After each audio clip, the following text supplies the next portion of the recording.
Hello, beautiful people. I hope you all had a great Wednesday. I told you all on Monday that I'm going to take time today and do a video on triangles because we are all in one. And I'm sorry that I'm getting this video out late, but we're going to try to make it as quick as possible and light and fun. But before we get started, I just wanted to take a moment out just to say that I hope everybody is taking good care of themselves, especially after the events on Monday. I know that it's just been hard for everybody, and then you all have your own personal stuff that's going on in your life as well. And so I just hope that everybody's doing the best they can to like really take care of themselves and your mind, your soul, and your body. So now we're going to jump into this conversation of triangles, and I'm super duper excited. So before I really start getting into like some of the main points of this concept here, I want to briefly pay homage to who created this, because I did not. I'm not taking any credit for it at all. It's just something that I love using in session with my clients, and I use it even for myself. So the concept of triangles, the origin of that is from Bowen theory, which is a therapeutic modality created by Murray Bowen. And again, this is just a one concept of many that's a part of this particular theory, but it's one that is really popular. You hear it a lot in like mainstream media, like, oh, I'm in a triangle. And although mainstream media, you know, kind of encompasses like what a triangle is all about, there's still more like context and understanding that I want to bring to that particular term. So I just wanted to get that out the way briefly. So now we can move on to some of the other parts. So I want to define first, like, what is a triangle? So a triangle is, just simply put, a relationship dynamic between three people, simply put. But we're going to define, how and why are they created. So there's, let's see, four things we're going to cover here. What are triangles? Kind of already done that. Why are triangles created? What to be careful of, and how to reposition or manage yourself when you notice you're in one. So to go deeper a little bit as far as what triangles are, we're going to first start off with the roles that are assigned in a triangle. Sorry, y'all, my brain. I got a lot of things going on up here right now. So with a triangle, you have it's called the persecutor. You have the victim, and you have the rescuer. Okay? Ooh, that's so bad. So the persecutor typically is defensive, shows criticism, a lot of criticism, contempt. The victim typically has very few to no boundaries. So the victim is typically, berated and kind of beat up on. The rescuer is the person who just kind of like comes into the relationship and tries to ease the tension that's happening between the persecutor and the victim. So these roles, specifically for the rescuer, sometimes the rescuer can take on that role. Sometimes the rescuer is assigned that role. It's put on them. So that is the part. These are the parts, right? Or the roles. So what I want you to do right now in this moment is to identify what role you are in a first identify a triangle that you are in. So like, for example, for me, I am in a triangle with my mom, my sister, and myself. Okay. And recognize that you may be in multiple triangles, and you are, whether it be with your family, at work, in your friendships, and also recognizing that you may fall into one role in one relationship, but then fall into a completely different role in another relationship, in another context. So identifying where you are with that. Okay.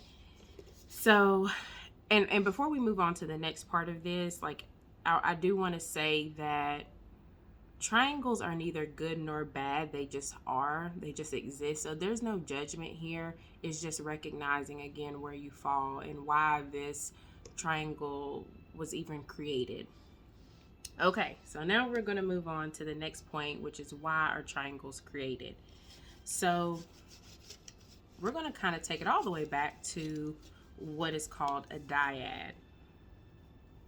So a dyad is a relationship between two people. Okay, so this can be husband and wife, sisters, friends, mom, child, father, child, any type of relationship you can think of. That is a dyad, right? With two people, starts off with two people. So what happens is there is conflict that arises between these two people. And the conflict at times can become so overwhelming that they need somewhere to put this conflict, like, or the tension, or the high energy, I guess you could say, that like really arises between these two people. And so what happens is, because they need a way to diffuse this anger or this frustration, they will pull in a third party, creating the triangle. And the third party is someone typically that is already known, like an established relationship with either one or both people. And the point of this is to, again, to kind of diffuse that tension and that anger. So what happens here, for example, let's say, you have mom and daughter and sibling, like, the another daughter, and there is conflict here. Well, mom may call this daughter and pull her in because she's frustrated. She needs to get, her frustrations off her chest about her other daughter. And then, the sister may call sibling and say, mom, she's tripping. Like, this is going on. I need to get this off my chest. Like, can you talk to me? Type thing. That's what happens, right? And so think about that. Think about, when I'm, drawing this illustration, I want you to be thinking about what triangles you are in and where you see this show up. Okay? So that is why triangles are created. Again, because there is this conflict and this tension between two people, whether romantic or platonic, and they need that tension to go somewhere, so they pull in a third party to help ease that tension. Okay, now, what to be careful of, okay? So I'm going to start off with two things. Well, no, I'm going to list them. Scapegoating, affairs, and gossip. Those are the three things to be careful of when you are forming or in a triangle. So I'm going to go start first. I'm going to go back to this idea of scapegoating. So this may be more for like the parents out there. Again, this doesn't have to be just like a parental dynamic. This can still apply to anybody. But for my parents out there, if, again, going back to this idea with the dyad, if there is this tension or conflict between mom and dad, and the tension is really high, sometimes it's easy to kind of focus on the child. And so the child in some ways becomes the rescuer, but they also become the scapegoat, meaning that they begin to find problem with the child because they're not dealing with the problem that's in between them. So there may truly be a problem with the child. Like, maybe the child is acting out, maybe the child is getting in trouble at school. It could be anything, right? But typically that is a result of what's happening here. And so it's really important for parents to recognize, like, okay, if there is conflict here, we need to deal with that. And we need to resolve this so that we're not scapegoating our child, or making our child feel like they have to step in and ease the tension that we have. Because what can happen is, if the child doesn't become a scapegoat, meaning that, again, you're kind of finding this problem, you're creating this problem narrative for the child, they can become parentified, meaning that they start taking on responsibilities way before their time. or they feel like they have to become an adult way before their time. And it's hard, right? And again, no judgment, but it's just something as parents to be aware of. And again, this dynamic can still play out even with other relationships or other adults, but I just kind of felt the need to say that. So if you're a parent, I hope that is helpful. Next, affairs. So whew, now kind of talking about what we said earlier, like with this mainstream media idea, this is kind of where we see this triangle thing like happen. So again, man, woman, I don't care what the dynamic is. It doesn't matter if it's romantic or platonic. But because we are talking about affairs, we're thinking more in this. We're kind of viewing things more through this romantic lens. So again, the dyad, they have this conflict, they have this tension, and sometimes things just get so overwhelming that they feel the need to pull in this third party. And sometimes the man, sometimes the woman goes outside of the relationship in hopes of seeking some peace or some ease. And it may start off, the intention may be to start off this relationship with innocence, like it's an innocent connection, but then it quickly turns into something else. So when you are feeling, again, here, my goal as a therapist when I work with couples is to help them build that tolerance of conflict between just the two so that these things don't happen. But if the tension is too high, if the conflict is too high, make sure that you're pulling in a third person who is trusted, right? Like that has the best intentions for you.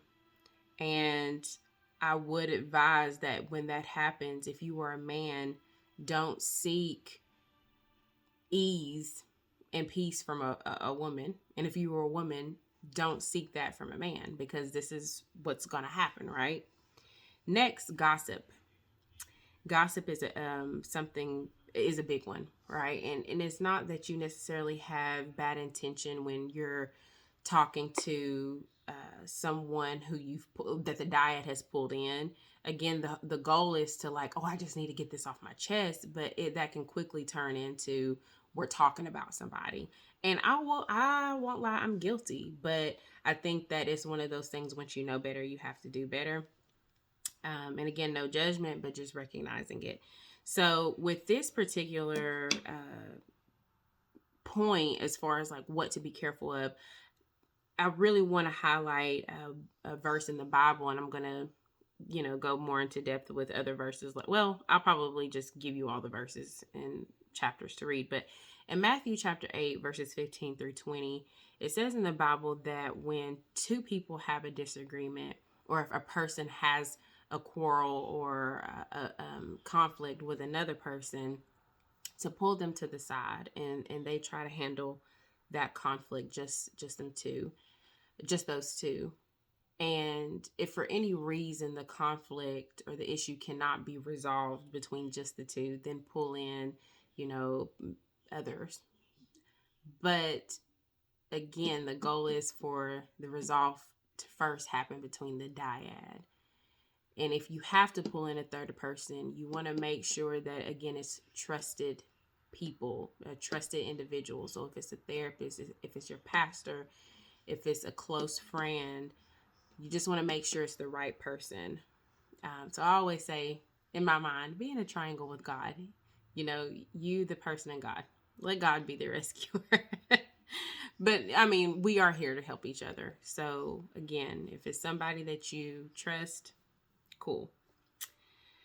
All right. Next, how to reposition yourself. So I kind of hate that I use the word reposition, because it really doesn't matter what role you are in, whether it's the persecutor, the rescuer, or the victim. It doesn't really matter. It's more of how you manage yourself in that particular role or in that triangle.